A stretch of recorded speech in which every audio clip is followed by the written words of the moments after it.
Lavender bloom, dilly dilly.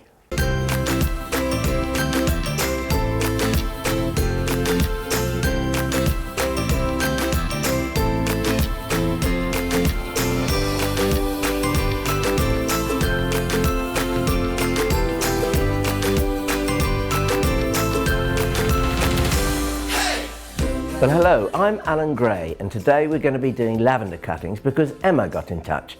Just remember, if you've got a problem and you need some horticultural help, just get in touch with us. So lavender cuttings, the preparation is in the compost, and here's where we start.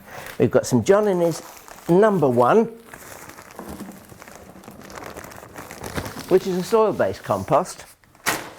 It's got a little bit of peat in it, but not very much.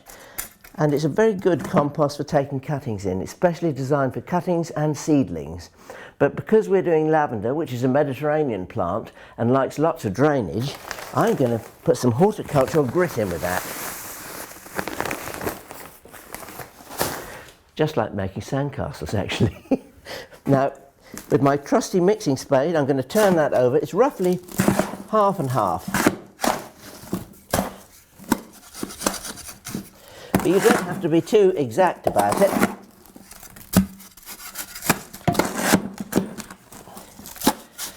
A bit like making a cake, really. I think a little bit more John Innes number 1 going in there. If you look carefully and closely, you can actually see there is already some grit in this, but it's quite coarse grit. That's a piece of grit, it's like a small stone. Now, we need that to be slightly finer than that. So I'm just going to knock any lumps out of it and turn it over. Get the hands in, that's the best way. And there you have a nice free draining mix. 1 flower pot, fill it full. Just tap it lightly down, you don't need to firm it too much. And then we'll proceed to take some cuttings. Now this is old English lavender, and I can tell you, standing here, the perfume is absolutely incredible. And if you look carefully, you can see it's buzzing with lots of bumblebees, small ones, large ones, some as big as your head even. Not really. But I'm going to reach into the centre of my lavender shrub, and I'm going to cut some branches out. Go right into the heart of the lavender bush and cut branches out, because this is what you want. You want these little soft cuttings on the side here, because that's what's going to make you a new plant.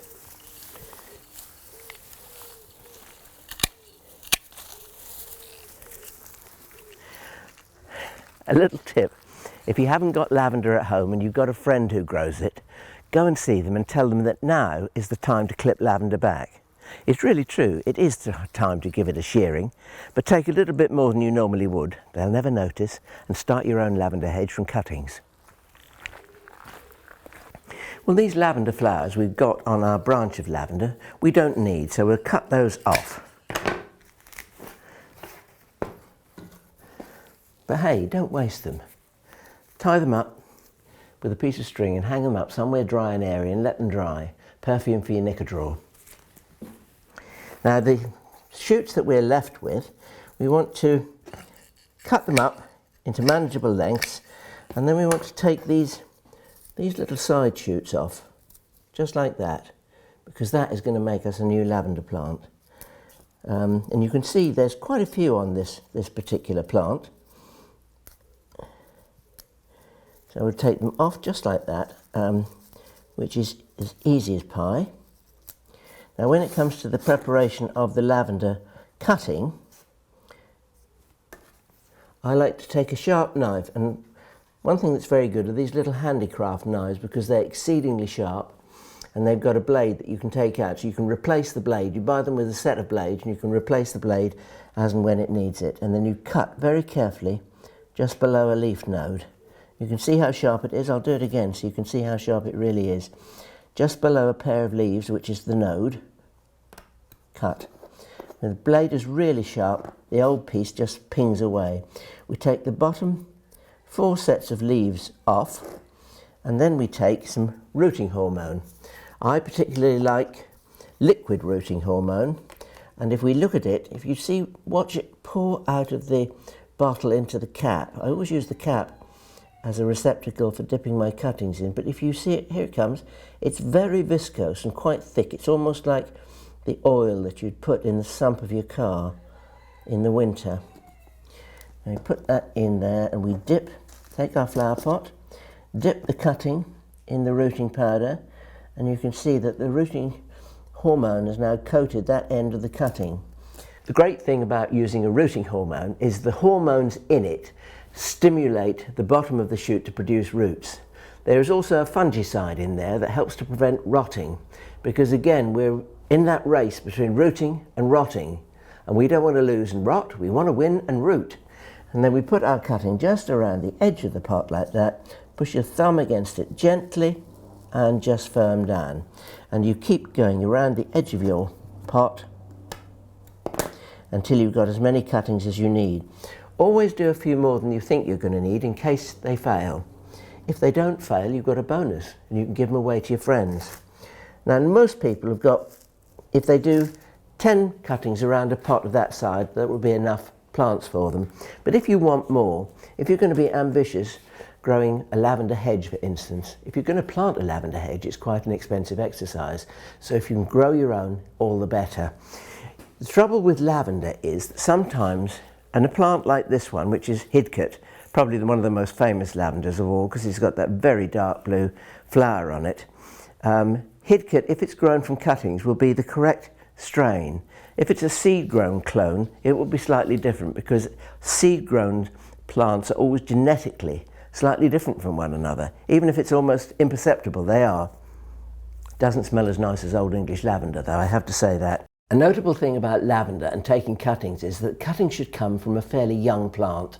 If you go to an old bush that's on its last legs, and they're not long-lived, perhaps 5-7 years is the longest that you want to keep them, the cuttings are not going to be vigorous enough to root freely, and we want cuttings that root freely. So 2 to 3 years old is the maximum age your shrub should be.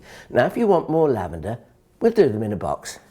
If you're a little bit more ambitious and you want to make enough cuttings to make a lavender hedge, this is how you start. Here I've got a seed tray. You'll notice that it's a good old-fashioned wooden seed tray. Sometimes you find these at car boot sales, and I much prefer them because they have that look of, I don't know, a solidness. It's nostalgia, I suppose. I don't think they're any better than the plastic one, or a plastic one is any better than a wooden one, but I just like them. So we take our rooting hormone, take our cutting, which we've prepared, and we start in little rows. Rooting hormone, just like that. Insert your cutting, a little firm with a finger beside it. And that is really all you do. I'm taking those, I'm placing them in there roughly about 1 inch apart.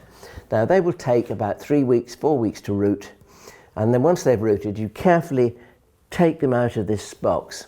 An ideal tool for doing that, believe it or not, is an old dinner fork. So if you've got an old dinner fork, preferably solid silver, of course, that you can spare, you can use that to take them out, and then you pot them on individually into small pots. If you can keep them under glass throughout the winter until next spring, so much the better. And next spring you'll have 60 lavender plants to make a hedge with.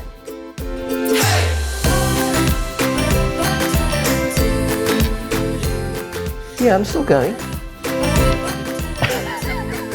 Sorry. And we want cuttings that root freely, so 2 to 3